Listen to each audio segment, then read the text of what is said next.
저는 정인이 사건을 보면서 한 가지 깊이 깨달은 게 있어요. 그것 때문에 제가 그걸 적어놓고 기도했는데, 그게 뭐냐면 지금 우리 한국 사회가 무너진 교육의 내용 중에 하나가 뭐냐, 아니 전 세계가 그럴 거예요. 왜냐면 전 세계는 지금 파이낸스가 제일 중요하거든요. 무너진 교육의 내용 중에 제일 한 가지가 뭐냐면 인간의 존엄 사상이 무너졌구나를 배웠어요. 그러니까 우리가 솔직히 사람은 적어도 어느 정도 기본치까지만 귀하게 여겨도 그 정도는 못할 텐데, 기본적 소양을 갖고 있어도 그 정도는 못할 텐데, 그렇게 되도록 했다는 건요, 여러분 죄는 맛이 있어가지고 이렇게 어디서 도둑질을 한 번 해서, 내가 슈퍼마켓에서 배터리를 하나 훔치면요 그 다음번에 이거 돈 주고 못 삽니다. 왜냐면 또 훔쳐야 돼요. 왜냐면 그 몇 불이 아까운 거예요. 근데 그 맛이거든요. 그래서 여러분 죄는 더 좋은 맛을 들일 때 이것이 물러날 수 있는 거죠. 제가 예전에 그 고기 그냥 막 이렇게 알디에서 파는 고기 같은 걸 먹다가, 우리 천만 형제가 옛날에 테판야키 그 셰프실 때 와규만 골라서 저한테 한번 먹여준 적 있어요. 그 먹고 나서 제가 그런 얘기를 안 했지만 입안에 기름기가 남아요. 진짜 좋더라고요. 그러니까 그 좋은 걸 먹고 나서는 싸구려 고기 먹을 때 아이 하고 못 먹게 돼요. 그것처럼 여러분 죄라는 게 그런 게 있는데, 저는 이 인간이 소중하다는 것을 어디서 우리가 배울 수 있냐면 공동체에서 배울 수 있다고 생각을 하거든요. 근데 막 성공지향이고 부흥지향적인 교회에서는 사역에 의해서 바쁘게 움직이고, 어른들은 만족할 수 있지만 애들은 사실 거기서도 또 다른 어른의 교육들을 받고 있는 거거든요. 근데 그거 말고 제가 지금 주일학교 아이들하고 같이 지내고 주일학교 애들한테 특별히 많은 이렇게 시간을 할애하려고 노력하는 것들을 통해서 배우는 건 뭐냐면요, 이 아이들이 정말 그냥 드리는 말씀이 아니라 정말 어른과 똑같은 인격체다라는 걸 저는 배워요. 그래서 이 아이들이 이렇게 주일날 모이고 이런 부분인데, 부모님들이 힘을 내주시는 게 정말 중요하다고 보고요. 그리고 이 교회 교육이 지금 우리가 지금 부족하지만, 그럼에도 불구하고 이런 시간과 이런 교육을 하는 것이 학교 교육에 비해서 여러분들이 절대로 지치면 안 되겠다라는 생각을, 그 목사님 내외라 그러지만 그렇게 접근 안 해보고요. 그 사람들이 우리나라 의무교육까지 한 고등학교 졸업했나 안 했나 이렇게 따지면, 종교적으로 안 따지고 일반적으로 따지면 그 사람들 다 한 사람들이잖아요. 그쵸? 근데 세상은 그렇게 얘기하고 종교 얘기하거든요.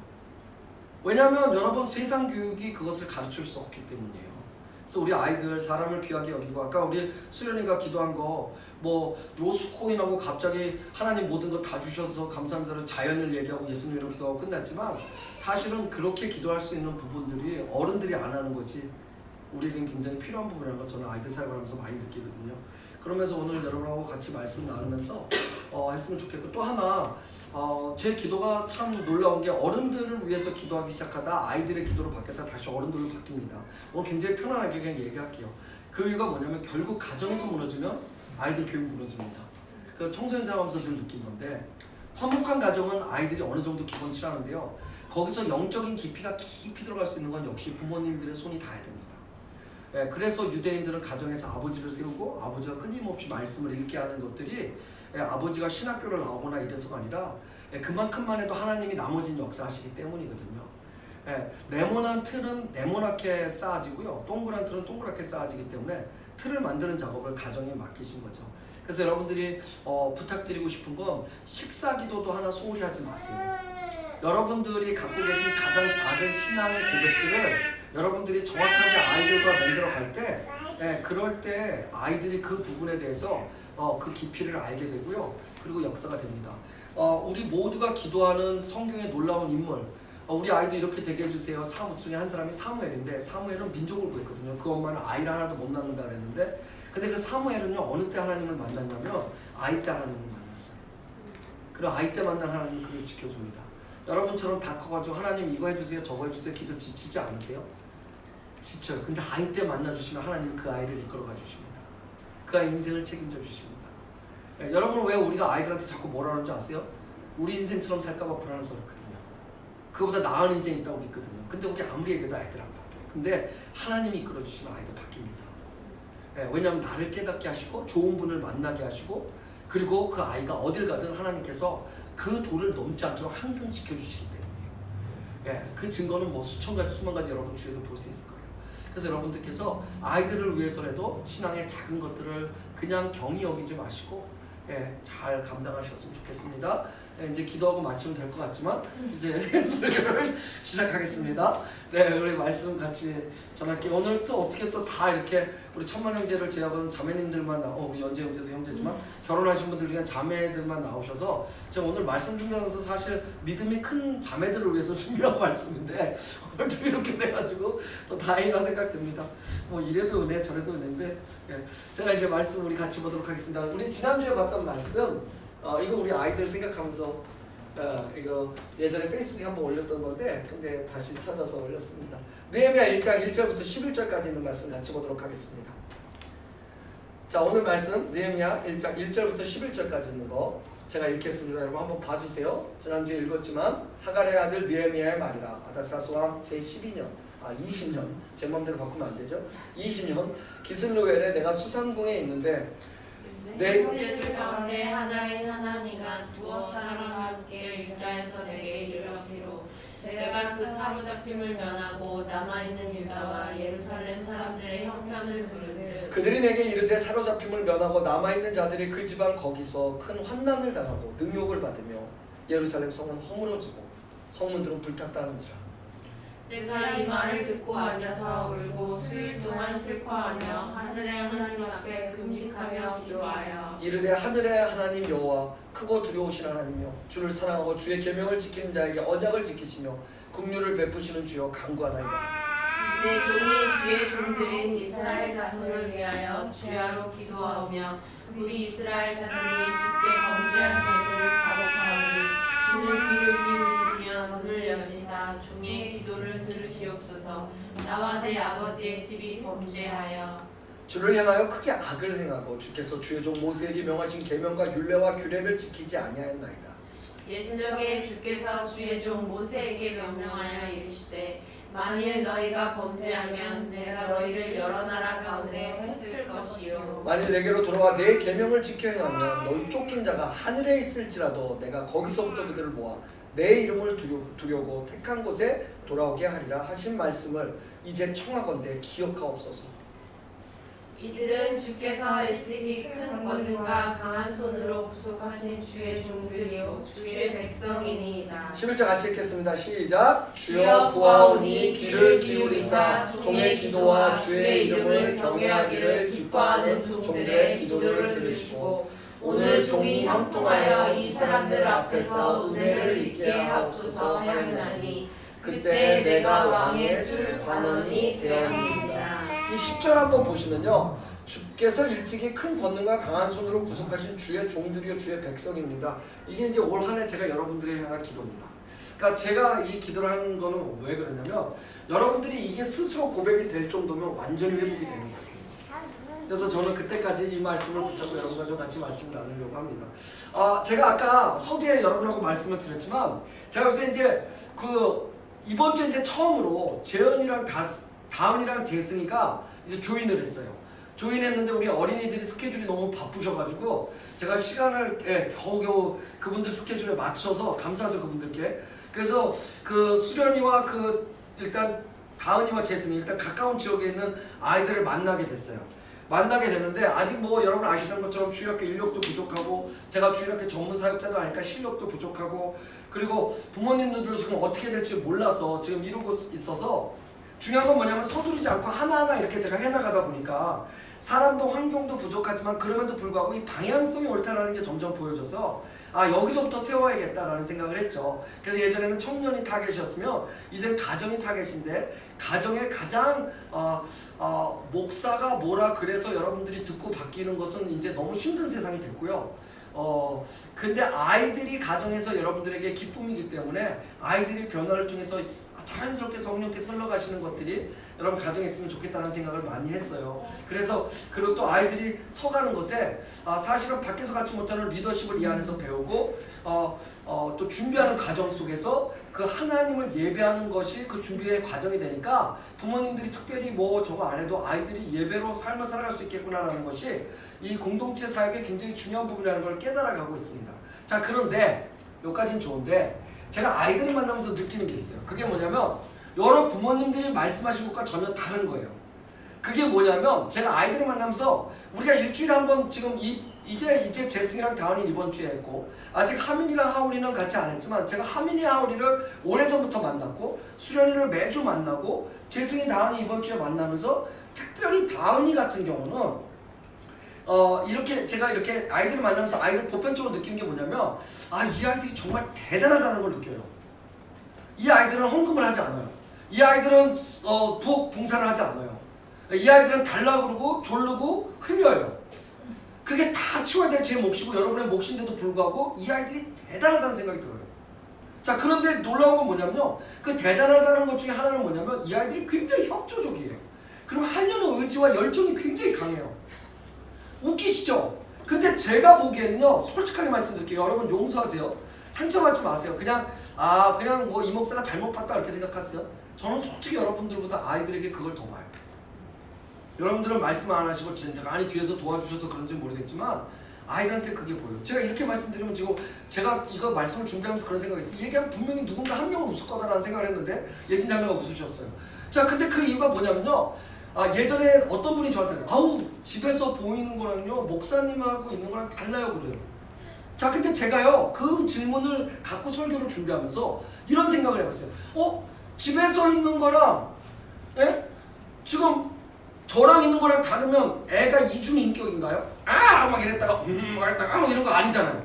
지금 우리 누구지? 세련이가 엄마한테 있을 때는 하다가 지금 우리 천만형제가 안아주니까 조용해요. 근데 똑같은 세련이에요. 근데 안아주는 법이 다를 수 있어요. 예를 들어서 지금 보니까 천만형제는 허리를 피고 안고요, 애를 이렇게 해서, 왜냐면 힘이 아직 있거든. 팔 근육이 마동석이니까 애를 번쩍 안아주세요. 근데 엄마는 이미 지쳐서 애랑 퍼지는 거 점점점 이렇게 만류인력의 법칙대로 애랑 내려가고 있어요. 자, 그런데 똑같은 세련이라는 거죠. 다른 말로 들으면 뭐냐면요, 여러분 잘 들으세요. 어쩌면 부모님들이 보셨던 가정에 있는 여러분의 자녀들은 동전의 한쪽 사이에 될 수 있어요. 그리고 제가 아이들과 만나는 아이들은 똑같은 동전이고 똑같은 아이들인데 저는 다른 쪽을 보고 있는 걸 수 있어요. 애들이 이중인격인 것이 아니라 대하는 사람이 어떠냐에 따라서 또 환경이 어떠냐에 따라서 애들이 이쪽을 보여줄 수도 있고 저쪽을 보여줄 수도 있다는 거죠. 어떤 면에서 또 다른 면로 얘기하면요, 그 양쪽을 여러분들께서는 한쪽만 바라보고 계시지만 그 양쪽이 여러분들의 교육 안에서 잘 이루어졌기 때문에 우리 아이들이 저랑 있을 때 굉장히 예의가 발라요. 이번 주에 사실은 우리 영상을 보시는 분들은 잘 모르시겠지만 수련과 재승과 우리 다은의 조합은 거의 중공군이 일사후퇴 때 내려오는 조합이거든요. 정신이 없는 조합이거든요. 근데 여러분 안 믿어지시겠지만 이번 주에 셋 다 책상에 딱 앉아서 재승이는 어떻게 돌아가는지 자기는 안 하니까 일단 지켜보겠다 해서 보고, 다은이는 거기서 찬양을 유튜브를 틀어주니까 자기가 거기서 계속 부르고 있고, 그 다음에 수련이는 거기서 저랑 앉아가지고 그 로스트 코인에 대한 얘기를 계속 나눴다는 사실을 여러분 믿습니까? 저도 안 믿겨요. 왜냐면 이렇게 해서 한 40분 정도가 아이들하고 그렇게 지냈다는 거. 그리고 나서 나가서 아이들과 한 30-40분을 또 놀이터 가서 놀았거든요. 퍼펙트리하게 질서를 지키면서 놀았어요. 이건 여러분 가정에서는 상상도 못하는, 그 조합 자체는 늘 있지만 여러분과 함께 있을 때 상상도 못하는 거지만, 제가 여러분에게 드리고 싶은 말씀은 뭐냐면 애들은 똑같은 애들이었고, 그리고 어쩌면 아이들은 똑같은 애들이지만 여러분이 보지 못하는 다른 면이 저에게 있는 것일지 모른다는 겁니다. 그런 면에서 아이들과 지내며 배우는 것은요, 이게 오늘 여러분과 드리고 싶은 말씀인데, 우리 아이들에게 기회를 조금만 더 주면 어떨까요? 아버지, 어머니, 우리 아이들에게 기회를 조금만 더 주면 어떨까요를 제가 생각해 봅니다. 저는요, 아이들과 지내는 시간 속에 제가 절대 안 하는 게 있습니다. 야, 이거 해, 이거 안 해, 이걸 하지 마. 전 그 얘기 안 합니다. 그러니까 뭐 우리가 예의를 지켜야 될 거에 대해서는 하지만, 저희가 어떤 프로그램을 진행하는 데서 야, 이거 수련아 이거 하고, 다은아 이건 안 되고, 하민아 이거 하고, 전 그런 얘기 안 합니다. 저는 그렇게 안 하고 대신 뭐라고 하는지 아십니까? 야, 이건 어떤 것 같은데, 그러면 어떻게 될 것 같은데. 저는 질문을 계속 유발합니다. 이렇게 얘기하면 부모님들은 그렇게 얘기하실 수 있습니다. 집에서 목사님 애들하고 하루 종일 있다 보면 그렇게 질문을 유발할 수 없어요. 그냥 찔러서 한 방에 끝내야지. 단칼에 베버려야지. 애들이 어떻게 그 목 자라는 그 닭이 몸은 저기 있고 목만 계속 돌아다니듯이 애들은 그렇게 돌아다닐 수 있는데, 그럴 수 있지만 여러분, 그것은 결국 여러분의 편의를 위한 거지, 또 다른 면을 여러분이 정말 보시길 원한다면 목 잘린 닭이 그 목만 돌아다니는 거라도 여러분이 기회를 주실 수 있어야 된다는 겁니다. 모든 시간 속에서 제가 다시 배우고 확인할 수 있는 건 뭐냐면요, 사람들은 자기에게 기회를 줄 때 좀 더 잘하는 사람들이 훨씬 많다는 거예요. 그것이 정말 기회가 되는 것이 많다는 거예요. 성장이 거기 있고요. 다른 모습을 보여주는 것이 거기 있는 것이 아닌가 생각합니다. 자, 이제 아이들에게서 남편으로 넘어가 보겠습니다. 남편은 아내에게로 넘어가야 되는데 남편이 지금 잠깐 나가셨습니다. 남편에게 넘어가겠습니다. 자, 보세요. 남편에게도, 아이 같은 남편에게도, 또 아이처럼 나를 여기는 아내에게도, 혹은 부모님이나 가장 가까운 사이에도 이건 마찬가지입니다. 그 사람은 똑같은 사람이에요. 내가 옛날에 연애했을 때, 내가 결혼하고 1년 됐을 때, 지금 10년 됐을 때 똑같은 사람이에요. 아내도 남편에게 똑같은 사람입니다. 자, 그런데 중요한 건 뭐냐? 시간이 지날수록 내 모습 속에서 그 사람을 이해하고 편리하게 받아들이기 위해서, 관계적이기보다 효율적이기 위해서, 기능적이기 위해서 우리가 보고 싶은 부분들이 더 우리에게 선명하게 찍히게 되는 겁니다. 그럴 때 우리는 그것이 상처가 되거나 혹은 기쁨이 되는 겁니다. 배우자나 자녀나 누구일지라도 그들에게 그래서 우리는 또 다른 면을 보여줄 수 있는 기회를 줄 수 있어야 됩니다. 그럴 때 그들이 성장할 수 있는 포인트가 되기 때문에 아이들이 가정에서 보여주는 모습과 저와 함께 있을 때 다른 것은요, 여러분의 가정에서는 아이지만 저랑 있을 때는 아이들이 누군지 아십니까? 주일학교 아이들 같아서 천만에요. 저는 수련이에게도 그렇게 가르쳤고요, 다은이에게도 그렇게 가르쳤어요. 너희들이 없으면 목사님 예배 못 드린다. 그래서 너희는 목사님하고 파트너, 한국말로 동역자로 저는 가르칩니다. 여러분 지금 가정에서 여러분 아이들은 아이들이죠. 근데 저는 동역자입니다. 그러니까 아이들의 삶과 그 태도가 여전히 아이고 장난치고 망가뜨릴 수 있고 이것저것 들고 다닐 수 있지만 그럼에도 불구하고 그들은 동역자의 삶을 지키려고 노력을 한다는 겁니다. 여러분 이거는요, 여러분의 가정에서도 마찬가지라고 저는 봅니다. 결국 여러분들이 아이들을 어떻게 이해하냐, 얼만큼 이해하냐, 또 거기에 내 것을 내가 쉽게 가기 위해서 그만큼 효율적인 걸 얼마만큼 집어넣냐에 여러분들께서 생각해 보셔야 될 이유가 있다는 겁니다. 왜 그러냐? 하나님도 그와 같이 우리에게 늘 기회를 주시기 때문입니다. 우리는 교회를 몇 년이나 반복해서 다니면서도 우리 여전히 죄 짓습니다. 여러분 그럼 저는 죄 안 짓는데 얘기할 수 있지만 우리가 말하는 죄는 그런 죄 아니잖아요. 하나님을 멀리하는 것도 죄고요, 기도가 쉬는 것도 죄입니다. 그리고 누군가를 미워했던 것도 죄고요, 나도 모르게 남의 험담했던 것도 죄고요. 그래서 다른 사람과 다르게 살아가는 것들을 거부하는 모든 과정 속에서 우리는 늘 죄를 짓지만 하나님은 그럼 우리를 어떻게 하십니까? 율법대로 너 율법 34조 2항에 의해서 너 혀가 세치가 범죄했어, 네 혀를 잘라버리라, 이렇게 안 하시거든요. 그러니까 어쩌면 정인이 부모님처럼요, 우리는 우리 자신에게 관대할 수밖에 없는 거예요. 그리고 우리가 그 양육한 애를 입양했다는 사실 때문에 정부로부터 돈 타는 일을 받을 때도 나는 입양했다는 팩트 때문에 그 안에 그 사정이 어떻게 돌아가는지 트루스에 대해서는 관심이 없고 그 팩트 때문에 내가 손을 내밀어 돈을 받는 것이 얼마든지 당당할 수 있다는 거예요. 그게 우리가 예수를 믿으면서도 얼마든지 빠질 수 있는 효율성이라는 거예요. 내가 예수를 믿으면서도요, 제가 연재를 대할 때, 내가 목사하면서도 여러분을 대할 때, 내가 목사하면서 아이들을 대할 때도요, 얼마든지 나는 내가 편한 대로 내 그릇과 내 거울에 비춰서 생각해서 효율적으로 그들을 대하기 때문에 그것이 그들의 뜻과 상관없이 나는 상처가 될 수 있고 다툼이며 갈등이 될 수 있다는 겁니다. 그래서 이런 기회 주지 못하는 이유 중에 하나가 뭡니까? 너 잘못했으니까 엄마가 이렇게 화내는 거야? 합리화시키죠. 너 잘못해도 엄마는 얼마든지 화 안 낼 수 있습니다. 너 벌 받아서 마땅해. 아빠가 도대체 몇 번을 말했어? 이거 벌 안 주고요, 아빠가 또 한 번 말함으로써 아이와 또 한 번의 기회를 줄 수 있다는 겁니다. 아, 여긴 일터야. 그럴 바에 그만둬. 야, 난 땅 파서 월급 주냐? 예? 얘도 땅 파서 지금 그거 하는 거 아니잖아요. 저럴 줄 알았어. 저런 인간은 맛을 봐야 돼. 자, 이 맛을 보여주시기로 하나님께서 작정하시면 그 이야기를 한 사람이 제일 먼저 그 맛을 봐야 될지 모릅니다. 왜 그러냐? 중요한 것은 우리 모두가요, 우리에게 관대하지만 다른 사람에게 대해서는 그렇게 관대하지 못하다는 거예요. 반대로 얘기하면요, 다른 사람들에 대해서는 내가 얼만큼 그러냐에 솔직하게 감정 표현을 하지만 그 사람의 감정이 얼만큼 그렇기 때문에 내가 그럼에도 불구하고 그에게 그런 기회를 줄 수 있느냐에 대해서는 우리는 사실 인색화되는 거예요. 누군데도 예수를 믿는데도 말입니다. 하나님이 우리에게 기회를 주시기 위해 자신의 아들을 십자가에 죽게 하시는 희생을 치렀죠. 그리고 당신이 하셨던 것처럼 그렇게 할 수 있는 기회를 우리에게도 부탁을 하셨어요. 그게 우리 교회 비전의 말씀인 고린도후서 5장 17절에 있는 말씀이에요. 보세요. 누구든지 그리스도 안에 있으면 새로운 피조물이라. 이게 우리예요. 이전 것은 지나갔으니 보라 새로운 시대였다. 여기까지는 다 이해를 해요. 그런데 여기서 어떻게 이해를 하냐면 그래서 나는 됐어라고 생각을 하는 겁니다. 그러니까 다음에는 어떡하냐? 근데 너는 아직 안 됐어가 나오는 거예요. 자, 그런데 하나님께서 뭐라냐면 이렇게 얘기하셨어요. 그냥 아주 쉽게 우리를 자기와 화목하게 하시고 우리에게 화목하게 하는 직분을 주셨대요.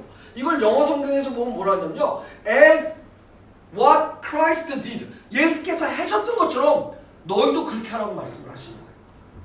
그러니까 이거는 뭐냐? 온전하신 주님께서 우리에게 그렇게 하시면 우리가 온전해졌다면, 내가 만약에 나도 온전하다는 걸 믿다면 다른 사람에게도 내가 나를 내어주는 사랑과 용서와 희생이 아니면 절대로 그리스도께서 하셨던 일을 똑같이 할 수 없다는 것을 말씀하고 계시는 겁니다. 여러분, 제가 성경을 읽으면서 이 성경이 끊임없이 읽혀지는 이유 중에 하나는 뭐냐면요, 성경을 이끌어가는 주제나 힘이 반복되는 우리의 죄나 인간의 연약함이 아니기 때문이에요. 만약에 성경을 읽으면서 여러분 이걸 읽어보세요. 얼마나 많은 죄가 나오고 얼마나 많은 연약함이 나와요. 이게 반복되는 죄나 연약함이 우리 성경의 중심이었다면 여러분 이거 못 읽어요. 왜냐하면 이거 읽을수록 역겹고 더러워서요. 그런데 그거 아세요? 그럼에도 불구하고 성경에 있는 힘은 뭐냐면 반복되는 하나님의 용서와 반복되는 하나님의 사랑이 있기 때문에, 그 지속적 용서가 있기 때문에 그것이 우리에게 능력이 되고 말씀이 읽혀지는 거 아니겠어요? 말씀을 읽으면서 소망을 잃는 사람 보셨어요? 말씀을 읽으면 읽을수록 소망이 읽혀지고 어려움 속에서 내가 무엇을 해야겠다고 결단하는, 아까 우리 부른 찬양이 가짜가 아니라 내 마음이 확정되고 확정되었으니를 얘기할 수 있는 그것은 왜냐면 우리 안에 이렇게 죄가 있고 있음에도 불구하고 하나님을 위한 소망이 있기 때문이죠. 근데 그거 우리에게 부탁하셨다는 거예요. 누구에게? 여러분에게 가장 가까운 사람에게. 여러분, 우리 일주일 지나면서요, 제일 스펙타클한 사람은 이기석 형제예요. 각에서 별의별 일이 다 일어나요. 예? 그런데 그 각에서 일어나는 별의별 없는 일을 여러분이 아주 오늘 여러분 서두에 여러분의 자녀들을 얘기했듯이 딱 이렇게 생각해가지고 너는 나의 자녀야처럼 이건 사업체에서 있는 일이야. 그러면 여러분 최대한 할 수 있는 게 뭔지 아십니까? 방어입니다. 방어.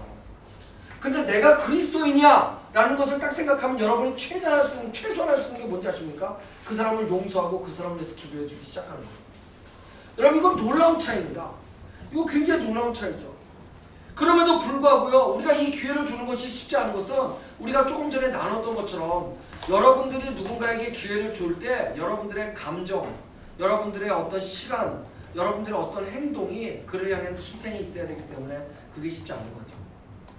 제가 언젠가 여러분들께 나눠드렸던 말씀이 예가 있었는데 이 예가 이 설교를 준비하는데 또 생각이 났어요. 그게 뭐냐면, 여러분, 어떤 분이 한국의 탈북자인데 세터민인데요, 한국에 와서 집회를 갔다가 이분이 집회를 하지 못하고 펑펑 우십니다. 그러고 나서 이분이 자기를 데려온 그 선교사님한테 이렇게 얘기합니다. 저는 이제 한국교회에서 간증 못하겠습니다 라고 얘기를 했대요. 근데 그 이유가 뭐냐면요, 여러분, 이분은 어떤 분이냐면 북한에서 그 뭐였죠? 그 한 번 있었잖아요. 굉장히 어려울 때. 그 김정일 때. 그때 고난의 행군, 감사합니다. 고난의 행군 때 다 굶어 죽기 시작하는 거예요. 그래서 와이프랑 딸이 자기 눈앞에서 살아있는 채로 아사돼서 죽었어요. 아사에서. 그러니까 이 사람이 이렇게 했으면 안 되겠다 싶어가지고 하나밖에 없는 아들을 데리고 탈북을 합니다. 탈북을 해서 타일랜드 쪽으로 넘어가가지고요, 그 정글로 해가지고 이렇게 가고 있었는데 어떤 일이 있었냐? 그 정글에 가는데 이 너무 굶고 정글 안에서 먹을 게 없고 위험하고 그러다 보니까 애는 또 지쳐서 못 가고, 그런데 자기가 원래 그 브로커한테 얘기를 들은 선교사님을 만나는 데까지는 하루를 더 가야 되고, 근데 더 이상 갈 수가 없는 거예요. 애 때문에 속도가 너무 늦고 없고 정글을 넘어갈 수가 없으니까. 그러니까 거기다 터를 만들어가지고 애한테 너 여기 있고 아빠가 하루 만에 갔다 올게. 너 여기서 하루만 버텨. 그리고 남은 식량을 걔한테 다 주고요. 그리고 그 뭐 그래봤자 얼마나 있었겠어요. 그거를 다 주고 제발 좀 버티라고. 그리고 여기서 꼼짝 말고 버티라고. 그리고 간 거예요. 갔는데 그만 비가 와가지고 그 개울이 범람해가지고 이분이 가서 선교사님을 만나고 돌아오는데 하루가 더 걸렸어요. 그리고 선교사님들과 함께 그 아들이 있는 곳으로 왔더니 그 아들이 그 자리에서 죽은 거예요. 아들도 아사에서 죽었어요. 그 전부가 3일 걸렸어요. 아빠가 떠나고 다시 오는데 이틀 만에 오기로 했어요. 그분이 그러고 나서 탈북을 했고요. 그 다음에 이제 선교사님과 함께 북한의 사정을 알리며 북한을 위해 기도해달라는 그 메시지를 때문에 간증을 다녔는데 어느 큰 교회 초대를 받은 거예요. 이 교회에서 간증을 잘하면 이 교회에서 당신에게 북한을 도울 수 있는 길들을 많이 열어줄 겁니다 라고 얘기를 했죠. 그러고 나서 이분이 간증을 하셨는데, 간증을 하러 강대상에 딱 올라가는 순간 정면에 보였던 프랭카드가 뭐냐? 북한을 위한 40일 금식 기도였어요. 여러분 생각해보세요. 이분은요 3일을 못 먹어서 식구가 죽었어요. 하나밖에 없는 아들이 죽었어요. 3일을 못 먹었어요. 근데 남한은 북한을 위해서 기도한다면서 뭐라고 얘기하냐면 40일 금식 기도라고 써있었던 거예요. 여러분 우리가 40일 금식기도 한다는 게 나쁘다는 게 아니라 이 북한 사람 마음이 어땠을까요? 3일을 못 먹어서 자기 아들이 자기 앞에서 그 정글에서 정말 짐승처럼 죽었는데 남한 교회 보니까 이 풍성한 남한 사람들은 40일을 굶어가면서 자기를 위해 기도한대요. 이분이 거기서 쓰러진 거예요. 그리고 눈물을 흘리면서 나는 이제 남한 교회에서 내가 간증 못하겠습니다. 그렇게 얘기를 했다는 거예요. 여러분 근데 저는 이게 오늘 말씀을 준비하면서 지금까지 우리가 아이들로 얘기해서 남편들까지 오고 주변에 있는 분들까지 왔지만 그런 생각을 해봅니다. 여러분 정말로 우리가 40일을 금식한다고 얘기하는 우리의 수고가 상대에게는 지금 3일 동안만큼이나 긴급하고 그리고 3일 동안만큼이나 그 사람에게는 상처가 되는 일은 아닐까요? 저는 이 부분을 우리가 좀 생각했으면 좋겠습니다. 오늘 느헤미야 말씀을 같이 보고 있는데요. 느헤미야뿐만 아니라 사도 바울도 사도행전 2장에 이런 말씀을 썼어요. 사도행전 2장에 보니까 우리는 사도 바울이 열심히 해서 교회를 많이 세운 줄 아는데요. 내가 3년이나 밤낮 쉬지 않고 눈물로 각 사람을 훈계했던 걸 기억한대요. 이건 무슨 얘기인지 아세요? 눈물이 많았다? 저 여러분들이 저한테 놀리듯이 뭐 50, 40대가 넘어가면서 호르몬이 여성 호르몬이 나와서 그렇다? 바울? 그랬겠죠. 성적이 똑같으니까. 근데 여러분들 무슨 뜻인지 아세요? 3년이나 밤낮을 쉬지 않고 눈물로 각 사람 훈계했다는 건 난 여러분 한 사람을 세우기 위해서 3년 동안 단 한 번도 마음을 놓지 못하고 그 사람과 씨름했다는 얘기예요. 다른 얘기로 할까요? 하나님께서 내게 붙여준 사람을 내가 포기하지 않았습니다. 여러분 오늘 여러분에게 붙이신 분이 누굽니까? 여러분의 부모님이십니까? 여러분의 남편입니까? 아내입니까? 자녀입니까? 아니면 교회 이목사입니까? 여러분 하나님은요 정말로 우리가 이 깊은 씨름들을 하는 것들을 통해 하나님께서 내게 붙이신 자를 하나님이 붙이셨기 때문에 포기하지 않는 그 삶. 목사 당연히 마찬가지죠. 우리 성도들 신앙생활 상태 상관없이 여러분들 이름 제 방에 적어놓고 붙여놓고 제가 기도하고 1월 1일날 주신 기도 제목 갖다 적어놓고 붙여놓고 기도하는 이유가 뭘까요? 바로 3년이나 밤낮 쉬지 않고 눈물로 각 사람을 훈계했던 것들을 하나님께서 내게 맡기셨기 때문이죠. 그게 아까 앞에서 말씀드린 고린도후서에 그리스도께서 하셨던 화해를 우리에게 부탁하신 겁니다. 우린 그렇지 않을 때 누구를 만나도 우리는 한쪽 사이드의 사람만 만나면 되지 그 다른 쪽에 하나님께서 준비하시는 그 사람을 만날 수 없게 되기 때문입니다. 제가요 청소년 사역을 20년 동안 했는데 제가 처음에 청소년 사역을 시작하게 된 계기를 아십니까? 저는요 처음에 우리 정윤 자매를 만나기 전 교회에서 전도사도 아니고 간사 생활을 할 때 목사님께서 청소년 사역을 저한테 부탁을 하셨어요. 왜냐면 제가 청소년들하고 너무 친하고 그러니까 그렇게 시작을 했는데 실질적으로 청소년 사역이 시작됐던 건 사건이 있었습니다. 그 사건은 뭐냐면요 아주 오래전에 20몇 년 전에요 시드니에서 사건이 있었는데요. 그때 한국 사람들 많지 않을 때 IMF 훨씬 전이죠. 그때 무슨 사건이 있었냐면 시드니에 조기 유학 갔던 여자애 하나가 고등학교 2학년인가 1학년인가 하는데 여러분 시드니 마이어 가보신 분은 아시겠지만 시드니 마이어는 이렇게 이게 뭐죠? 이렇게 보도가 있으면 보도까지 그냥 차가 이렇게 보도에 바짝 붙어서 버스가 씁니다. 진짜 요만큼 딛고 올라가는 게 아니라 그냥 보도에서 이렇게 밟고 올라가듯이 그렇게 서요. 예전에 그렇게 섰었어. 지금 고쳐졌는데 그렇게 섰는데 이 아이가 집에 가려고 학교 끝나고 그 마이어 앞에서 버스를 기다리다가 그러면 발을 잘못 디뎌서 떨어지는데 버스가 들어왔어요. 그래서 버스가 이 아이를 밟고 지나갔습니다. 앞바퀴가 이 아이를 밟고 지나갔을 때까지만 해도 증인들의 얘기에 의하면 이 아이가 살아있었답니다. 움직였대요. 근데 버스가 사람들이 소리를 지르는데 아는 순간에 뒷바퀴까지 지나가면서 이 아이가 이제 완전히 죽어버린 거예요. 이 사건이요 시드니에 일파만파 큰 사건이 돼버리고요. 그때 한국 사람들은 너무너무 잘하던 게 있어요. 지금도 잘하죠. 우린 그게 민주주의인지 착각하고 있는데 그건 한 형태인데 그거를 민주주의처럼 얘기하는 분들이 계시더라고요. 그게 뭐냐면 촛불 집회입니다. 그 시드니 한인들이 모여가지고 촛불 집회했어요. 여러분 제가 말씀드릴게요. 왜 우리 자녀들 잘 키워야 되는지 아십니까? 제가 왜 제 몸을 다 망가지는 것까지도 가지면서 왜 전세계 청소년들에서 복음을 전하는지 아십니까? 이 사건이 저한테 정말 굉장히 지대한 영향을 미쳤어요. 제가 잃어버렸던 이거를 말씀을 준비하면서 우리 아이들을 만나게 하시고 우리 교회 아이들을 그리고 이 말씀을 다시 준비하게 하시면서 이 스토리가 생각나게 하신 이유가 저는 있다고 봐요. 그리고 오늘 그거를 부모님들하고 나눠야 될 이유가 있다고 봅니다. 여러분 그 아이가 그렇게 해서 됐고요. 그 사건이 경찰로 넘어갔어요. 그런데 되게 웃긴 게 뭔지 아십니까? 법정 시일까지요. 우리 그 당시만 해도 시드니가 전 세계에서 LA 다음으로 한인이 많다는, 그래도 10몇만 명 살던 그 당시였는데요. 여러분 그때 이 아이가 죽고 나서 이 아이가 재판이 걸렸는데요. 이 아이를 위해서 재판을 해줄 한국 변호사가 없었어요. 한인에서 촛불 시위하고요. 몇 분들이 돕는다고 이렇게 했는데 재판에 들어가서 정말로 1시간도 되지 않은 재판이 끝났어요. 그 이유가 뭐냐면 재판 어프로치 자체를, 준비 자체를 잘못했어요. 버스에서는 노조가 있으니까 강력한 변호사가 나와서 한 방에 끝낸 거예요. 그리고 그 아이의 부모님은 한국에서 오셔가지고 그 고국 땅에서 정말 그 죽음의 어떤 그런 부분도 보상받지 못하고 아이를 관에다 해서 한국으로 데려갔어요. 그때 제가 시드니 올라와서 그 얘기를 듣는데 그날 저녁에 한잠도 자지 못했어요. 하나님께서 밤새도록 울게 하셨어요. 그러면서 뭐라고 하는지 아세요? 그 자녀가 너의 아들이며 너의 딸이며 내게서 낸 자녀며. 그러면서 하시는 말씀이 아직도 많다. 이제 내게서 날 자, 그래서 그때 이사야 53편을 주신 거예요. 내게서 날 자들이 무너진 성벽을 건축할 것이며 길을 닦고 수보를 세우며. 그때 그 말씀을 주신 거예요. 그래서 내게 날짜들이라는 말씀을 청소년들로 받아들여서 그 사역을 했었어요. 사랑하는 여러분, 우리 아이들을 왜 믿음 안에서 잘 길러야 하는지 아세요? 그 당시 한국 그 시드니에 변호사가 없었을까요? 저는 변호사님들을 얘기하는 것이 절대 아닙니다. 어떤 분야든 마찬가지일 거예요. 다들 계셨지만 아무도 나서지 않았다는 거예요. 여러분 왜 그런 줄 아세요? 그러면 희생이 따르기 때문이에요. 근데 그럴 때 나서야 우리 정인이 같은 사건이 나오지 않는 거예요.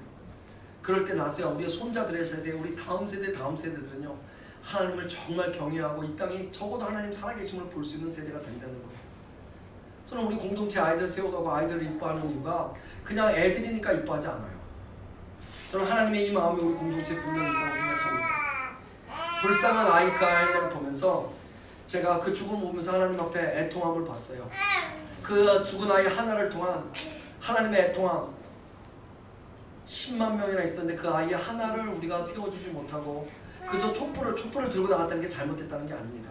그 정도밖에. 그거 뭔지 아세요? 독도는 우리 땅이라고 우리가 노래 아무리 지어 부르고 그래도요, 여러분 국제 판결 나가가지고 우리가 법적인 어떤 그것들이나 근거나 아니면 우리가 로비에 승리하지 못하면 독도 그냥 일본 땅으로 국제적으로 뺏기게 되는 겁니다. 그때는 노래 부르면 그때는 그게 불법이 됩니다. 여러분 그래서 우리는요 실력과 영성을 가진 사람들을 길러야 되고요, 우리가 실력과 영성으로 우리가 하나님 앞에 성장하지 않으면 안 된다는 겁니다. 우리가 그래서 울며 애통할 때 우리의 마음이 하나님의 마음으로 적셔짐이 우리 안에 한 자락이라도 그것이 있을 때 그것이 마르지 않고 우리 안에 또 세상에 메말랐던 것들을 하나님께서 바꾸실 수 있는 계기가 된다는 거예요. 저는 여러분 예수 잘 믿어서 방언받고 이런 거 원하지 않습니다. 저는 여러분 예수 잘 믿어서 장로되고 이런 거 그렇게 중요하다고 생각 안 합니다.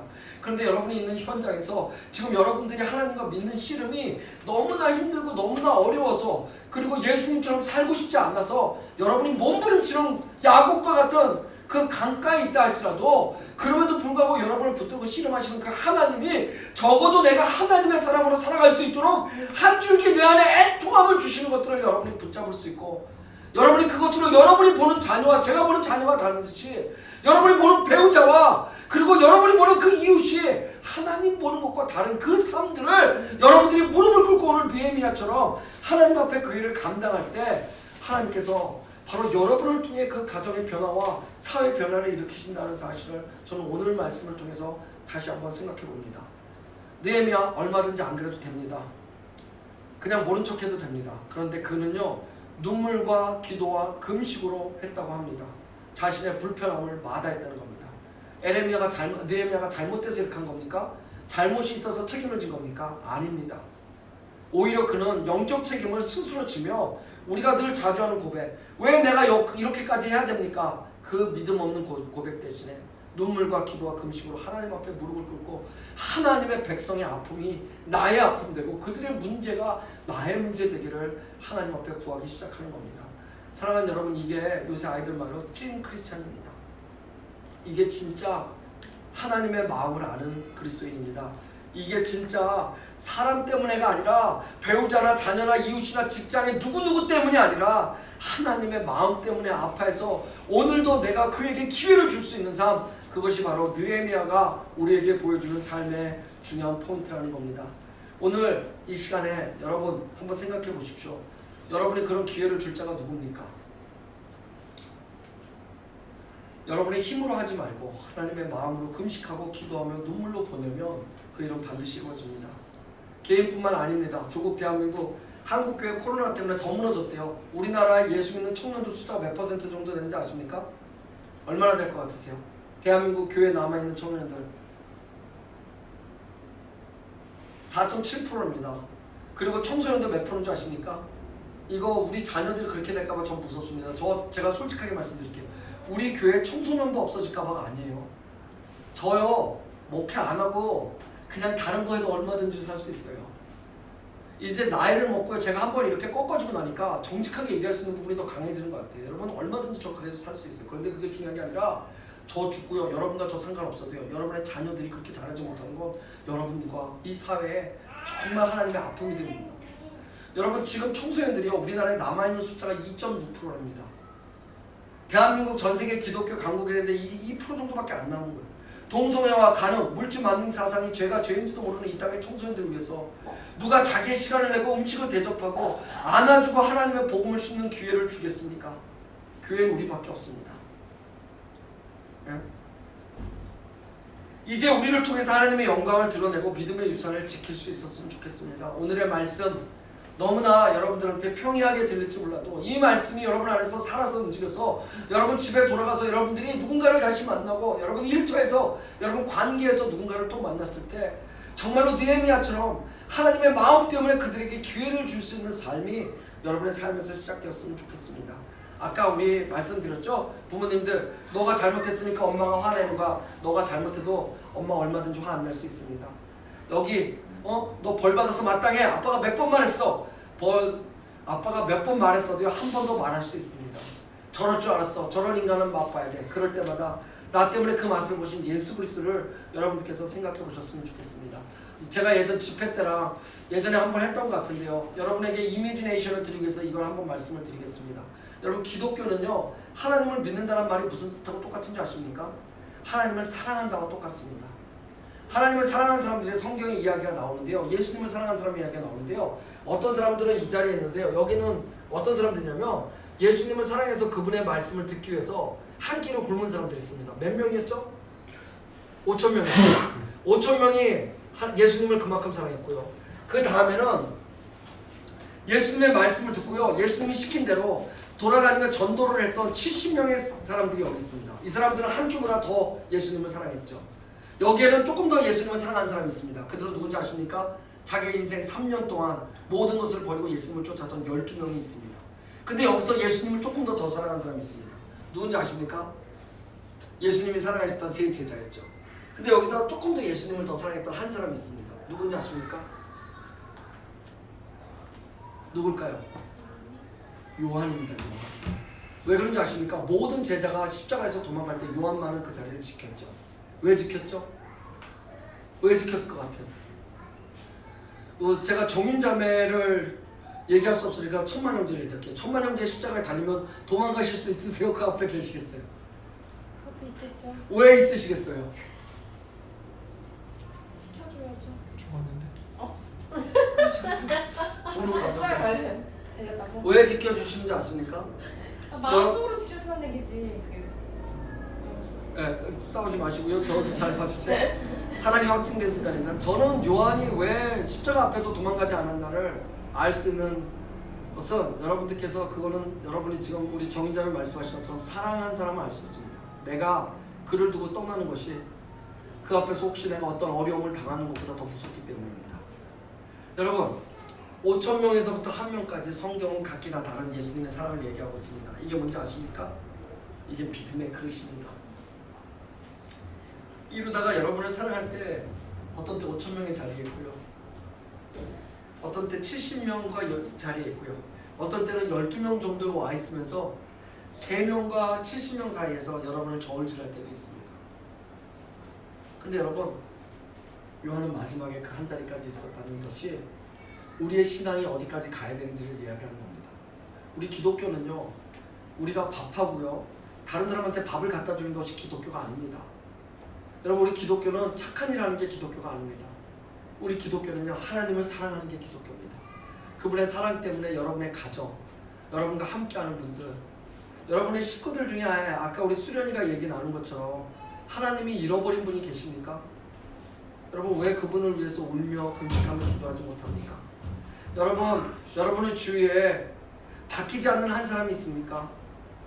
여러분, 왜 그 사람을 위해서 여러분 울며 금식하며 기도하지 못합니까? 제가 말씀드릴까요? 하나님을 아직 그만큼 사랑하시지 못하기 때문입니다.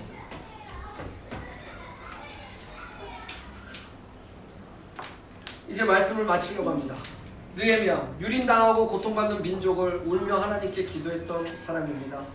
하나님을 사랑하는 자만이 그 하나님의 아픔을 알기 때문에 그 아픔이 내 아픔 되게 해달라고 조를 수 있고, 그리고 그래서 하나님의 아픔이 있는 그 백성에게 찾아갈 수 있는 거, 이거는 신앙생활의 조건입니다. 그것이 나의 희생일지라도 포기하지 않는 거죠. 어느 한 청년이 있었습니다. 멜번에 왔었고요. 저희가 예전에 캠퍼스 할 때 캠퍼스 집회에서 그 집회가 너무 좋아서 펑펑 찬양 사역자로 왔는데요. 찬양 세션을 왔는데 베이스 키던 청년이었어요. 베이스를 막 쳤는데 예배가 드리고 너무 좋아서 저 구석에서 펑펑 울면서, 하나님, 내가 있는 학교는 왜 이렇게 하나님을 모시지 못할까요? 왜 섬기지 못할까요? 왜 예배하지 못할까를 울면서 막 같이 기도했던 적이 있어요. 그리고 그 청년이 저한테 뭐랬냐면, 목사님, 저 이제 한국에 돌아갑니다. 우리 학교 그래도 한국에서 알아주는 음악학교인데 우리는 구타입니다. 그런데 우리 학교에도 예배 드리고 싶어요. 우리 학교에 하나님 살아계신 거 보여드리고 싶어요. 목사님, 저 위해서 기도해 주세요. 그리고 돌아가서 이 청년이 얼마 되지 않아서 자기의 꿈이었던 버클리 음대의 4년 장학금을 무료로, 그 장학금 전액 장학금을 받게 되는 오퍼가 옵니다. 그날 전화가 와서 제가 축하해 주니까 이 청년 뭐라는지 아십니까? 목사님, 저 이거 안 할 겁니다. 왜 이걸 안 해? 저 이거 대신 저희 학교에 하나님을 세우려고 합니다. 그 청년이 지금의 제이어스가 된 겁니다. 사랑하는 여러분, 아파하는 마음, 국률해하는 마음, 내가 하나님을 사랑하기 때문에 그 사람을 포기하지 않는 마음, 그게 빌립보서 2장 5절에 너희는 이 마음을 가져라, 곧 그리스도의 마음이라는 마음입니다. 그게 NIV 성경에 이렇게 나오셨더라고요. 오늘 바울 얘기한 것처럼 너희는 이 자세를 가져라, 곧 그리스도의 자세이니. 그리스도가 어떤 자세를 하셨죠? 마지막 자기를 다 내어주시면서까지 우리를 위해서 화해케 하셨던 그 자세, 그것이 오늘 느헤미야 1장을 통해서 보는 하나님께서 우리에게 하시는 말씀이 아닌가 시작합니다. 이 땅을 향해 하나님은 분명히 목이 마르실 겁니다. 한국 땅의 정인이 아무도 그 어린 아기에게 기회를 주지 못했습니다. 가슴이 찢어지시는 하나님의 목마름을 그를 통해 봤습니다. 3번이나 경찰서에 갔는데 자기들만 생각하는 어른들의 세상, 한 번도 아이에게 기회를 주지 못했습니다. 그 뒤에 일어난 정의나 미안의 운동, 저 죄송합니다 이런 표현 써서 정말 화납니다. 그래서 뭐 어떡할 겁니까? 정의나 미안하다고요? 왜 지금의 정인이는 보지 못하면서 떠나간 정인이만 보고 미워하는 내 자신을 대단하고 생각하진 않습니까? 사회가 아파한다 그러면서 세월호 사건이 얼마나 지났는데 또다시 정인이 사건이 숫자만 다르지 똑같이 일어나는 이 사회 속에서 오늘의 또 다른 정인을 향해서 여러분 뭐하고 계십니까? 사랑하는 교회요, 그리고 성도 여러분들 주위에 정인이가 없으란 법 있습니까? 우리는 도대체 얼마만큼이나 그 사람들 떠나보내고 아파하는 정도로 수준에 머물면서 우리가 마치 할 일을 다 한 것처럼, 그러니까 목사의 아들일지라도 목사일지라도 범죄하는 세상 속에 하나도 다르지 않게 살아가는 것은 아닐까요? 하나님의 말씀 오는 우리가 이 자리에서 행하는 겁니다. 아멘으로 시작해서 할렐루야로 하나님의 승리하신 볼 때까지 바로 이 자리에서 하는 거라는 겁니다. 하나님, 불 활활 타며 지붕에 내려앉는 화재 현장 속에서도 한 명이라도 구하기 위해 뛰어들어갔던 아마 소방관의 목마름과 똑같은 목마름으로 우리를 향해 쳐다보고 계실 겁니다.